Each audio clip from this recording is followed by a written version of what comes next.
About the peak of hurricane season. Lots going on in the tropics. You get kind of a view of it here. We have 4 named storms currently and 2 other areas of interest that the National Hurricane Center is watching. Now, as far as tropical storms Helene and Joyce, well off in the eastern Atlantic. So we're going to skip right past that. We're going to go straight to what is now tropical depression Isaac. So Isaac has just been downgraded to a tropical depression as of this morning, has weakened as it's been moving through the Caribbean.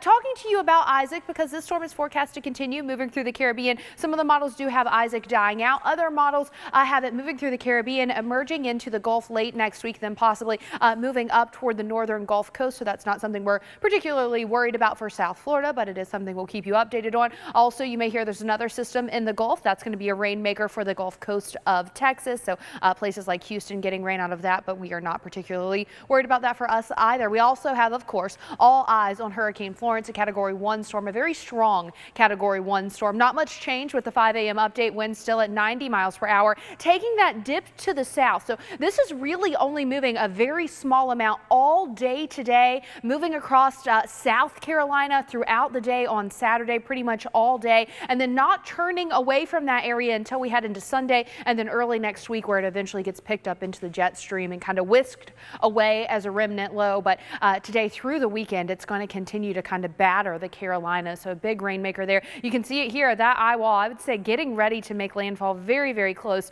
to the coast of North Carolina, and it just keeps inching closer and battering that same area.